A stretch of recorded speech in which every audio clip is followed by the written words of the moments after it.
নমস্কার সবাইকে, কেমন আছেন সবাই? নিশ্চয়ই ভালো আছেন, আমিও ভালো আছি। সবাইকে স্বাগত জানাচ্ছি বনানী কিচেনে। তো আজকে রান্না করব ডিম। তো সেই জন্য এই যে ডিমগুলো আমি সিদ্ধ করে নিয়েছি, আর এই যে গোটা গোটা আলু, এগুলো কিন্তু আমি কাটবো না, এবার এরকম করে সিদ্ধ করে নিয়েছি আর এরকম করেই রান্না করব। আর সাথে এই যে দেবো সজনে ডাঁটা। তো এরকম করে এই যে সজনে ডাঁটা আর গোটা আলু আর ডিম এভাবে রান্না করলে কিন্তু খুব ভালো লাগে। আর এখন রান্না করব, তো তার আগে আমি এই যে পেঁয়াজ, রসুন আর আদা বেটে রেখেছি। আর এখন চুলোটা জ্বালিয়ে আমি কড়াইটা বসিয়ে দিলাম, আর কড়াইতে দিয়ে দেবো পরিমাণ মতো তেল। তেল দিয়ে তেলটা গরম হয়ে গেছে, আর এখন দিয়ে দেবো জিরা আর তেজপাতা দিয়ে দিলাম। তারপরে দিয়ে দিলাম এই যে পেঁয়াজ, রসুন, আদা। তো পেঁয়াজ, রসুন, আদাটা দিয়ে আমি একটু এই যে ভালো করে কিন্তু খুন্তি দিয়ে নেড়ে চেড়ে কষিয়ে নিচ্ছি। আর কিন্তু ভালো করে আর কি নেড়ে চেড়ে নিতে হবে, না হলে কিন্তু তলার দিকে লেগে যেতে পারে। এই জন্য এই যে আমি কিন্তু খুন্তি দিয়ে কিন্তু নাড়তেই আসি। তারপরে দিয়ে দিলাম একটা পাকা টমেটো। তো টমেটো দিয়েও কিন্তু আমি বেশ কিছুক্ষণ কষিয়ে নিয়েছি।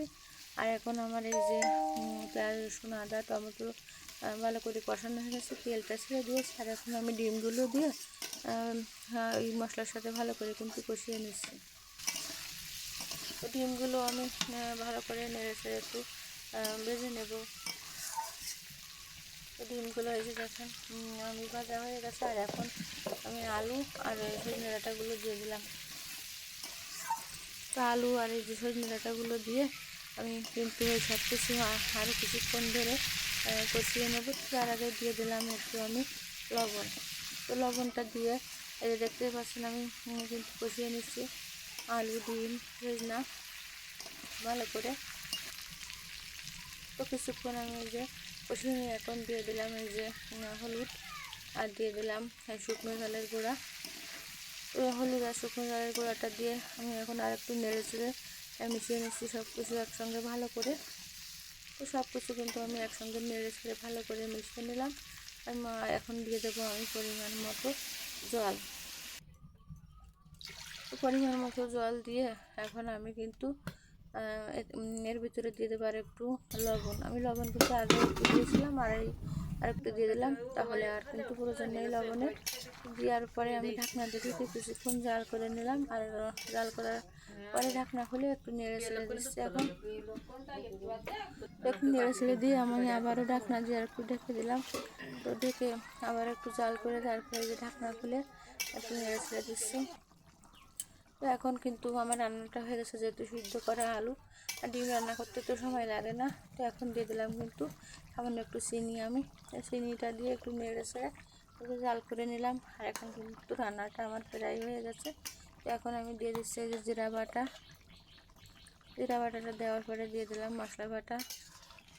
তো এই যে জিরা বাটা, মশলা বাটা দিয়ে আমি ভালো করে নেড়ে চেড়ে একটু মিশিয়ে নিয়েছি। আর এখন একটু আর 1 মিনিট মতো জাল করে নেব। যেহেতু জিরা বাটা, মশলা বাটাটা দিয়েছি সেজন্য একটু জাল করে নিতে হবে।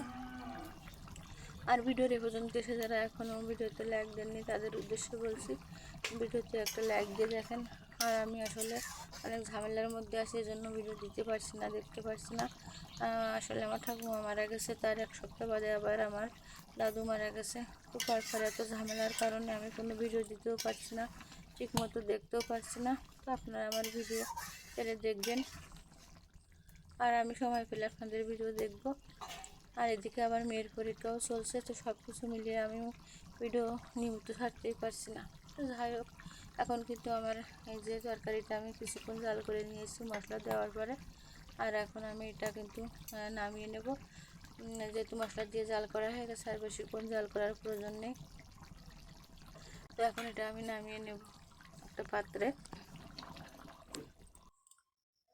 তো এই যে দেখেন আমি কিন্তু নামিয়ে নিয়েছি সজনে, আলু আর ডিম। তো কেমন লাগলো আমার আজকের রেসিপি কমেন্টে জানাবেন, আর ভালো লাগলে লাইক, কমেন্ট, শেয়ার করে দেবেন। আর নতুন যারা দেখছেন আমার চ্যানেলটিকে সাবস্ক্রাইব করে আমার পাশে থাকবেন। পুরনো বন্ধুদের তো ধন্যবাদ আমার পাশে থাকার জন্য। আর এরকম নতুন নতুন ভিডিও পেতে পাশে থাকা বেল আইকনটি বাজিয়ে দেবেন। তো ধন্যবাদ সবাইকে, দেখা হবে পরবর্তী নতুন কোনো ভিডিওতে। ভালো থাকবেন সবাই, টাটা।